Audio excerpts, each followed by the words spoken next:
सुप्रभात साथियों, आप सभी का स्वागत है मेरे YouTube चैनल भारतीय शिक्षक क्लासेस में। आज हम हिंदी साहित्य में मिलती जुलती रचनाओं के विषय में जानेंगे। चलिए देखते हैं। मेरा जो टॉपिक है हिंदी साहित्य में मिलती जुलती रचनाएं। चलिए देखते हैं कौन कौन सी है।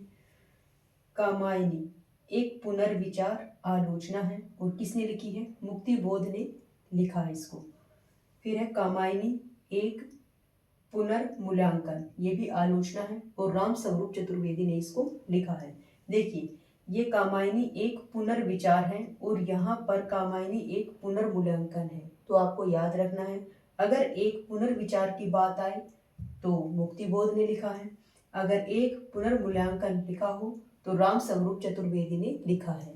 ये कामायनी यहाँ पर दोनों सेम है। जो चेंजेस है वो यहाँ पर है कि कामायनी एक पुनर्विचार मुक्तिबोध ने लिखा है, कामायनी एक पुनर्मूल्यांकन राम स्वरूप चतुर्वेदी ने लिखा है।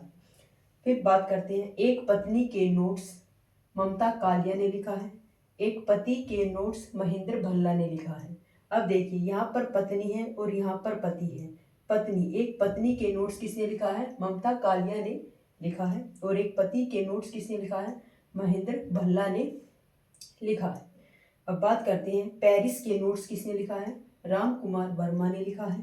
एकलव्य के नोट्स किसने लिखा है? फणीश्वर नाथ पूर्ण ने लिखा है। फिर बात करते हैं, तो ये यहाँ पर पेरिस है और यहाँ पर एकलव्य है, तो पेरिस के नोट्स की बात होगी तो राम कुमार वर्मा है। एकलव्य के नोट्स फणीश्वर नाथ पूर्ण है। फिर है एक कस्बे के नोट्स, एक कस्बे के नोट्स नीलेश रघुवंशी ने लिखे हैं। पीली छतरी वाली लड़की कहानी है और किसने लिखी है? उदय प्रकाश ने लिखा है। एक पीली शाम, ये कविता है और शमशेर बहादुर सिंह ने इसको लिखा है। फिर है पीली आंधी, पीली आंधी उपन्यास है और प्रभात खेतान ने इसको लिखा है। तो ये चीजें मिलती जुलती हैं, तो ये चीजें आपको ध्यान रखनी है, कौन सी कहानी और कौन सा उपन्यास है। देखिए, एक कामायनी एक पुनर्विचार किसका है? मुक्ति बोध का है। कामायनी एक पुनर्मूल्यांकन राम स्वरूप चतुर्वेदी का है। तो ये दोनों मिलती जुलती हो गई। एक पत्नी के नोट्स ममता कालिया का है, एक पति के नोट्स महेंद्र भल्ला का है, ये मिलती जुलती है। पेरिस के नोट्स राम कुमार वर्मा का है। एक लव्य के नोट्स फणीश्वर नाथ पूर्ण का है। एक कस्बे के नोट्स नीलेश रघुवंशी का है। तो ये तीनों मिलती जुलती है। पीली छतरी वाली लड़की कहानी है और किसकी है? उदय प्रकाश की है। फिर एक पीली शाम कविता है, ये शमशेर बहादुर सिंह की है। पीली आंधी किसकी है? प्रभात खेतान की है। तो ये मिलती जुलती रचनाएं हैं। आप इनको ट्रिक से भी याद कर सकते हैं।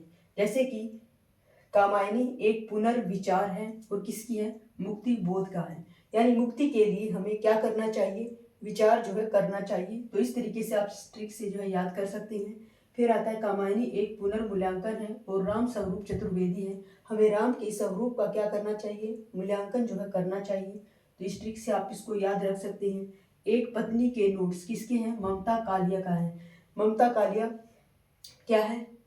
कालिया, ममता कालिया की मतलब पत्नी के नोट्स, जैसे ममता एक मुख्यमंत्री भी है, तो आप उससे रिलेट करते हुए आप इसको याद कर सकते हैं कि जो ममता कालिया है उसने क्या लिखा है? एक पत्नी के नोट्स लिखा है। फिर आता है एक पति के नोट्स महेंद्र भल्ला ने लिखा है। भला पति के नोट्स कौन पढ़ सकता है? इस तरीके से आप इसको ट्रिक के साथ याद कर सकते हैं। पेरिस के नोट्स कैसे याद करेंगे? राम कुमार वर्मा, राम की पेरिस में भी क्या है? चर्चा होती है। इस तरीके से आप याद कर सकते हैं। एक लव्य के नोट्स फणीश्वर नाथ पूर्ण है, यानी एक लव्य, एक जो लव है क्या हो गया? वो पूर्ण हो गया है।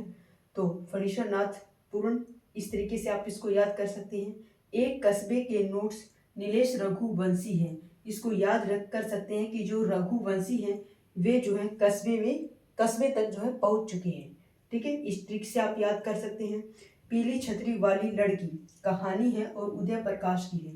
देखिए, पीली छतरी वाली लड़की, लड़की के पास क्या है? छतरी है। क्यों है? क्योंकि वो धूप के प्रकाश से बचना चाहती है। ठीक है, सूरज के प्रकाश से वो बचना चाहती है। प्रकाश यानी धूप से बचना चाहती है कौन? लड़की। और उसने क्या ले रखा? फिर पीली छतरी ले रखी है। फिर आता है एक पीली शाम, शमशेर बहादुर सिंह। देखो यहाँ पर शाम है तो शमशेर, शम, इससे आप जो है रिलेट करके आप इसको याद कर सकते हैं। फिर आता है पीली आंधी, यह है परफा खेतान। भाई पीली आंधी चली है, कहाँ पर चली है? खेतों में जो है चली है। तो इस ट्रिक के साथ आप मिलती जुलती रचनाओं को जो है आप अच्छे से जो है याद कर सकते हैं। यहाँ पर सिर्फ मैंने जो है 10 लिखी हैं, बाकी जो मिलती जुलती रचनाएं हैं उन सभी रचनाओं के विषय में जो है हम पढ़ेंगे। तो इस ट्रिक के साथ आप इन जो है मिलती जुलती रचनाओं को जो है याद रखिए। अगर ये वीडियो मुझे आपको अच्छी लगे तो इसको लाइक करना, सब्सक्राइब करना और इसको शेयर भी करना। Thank you.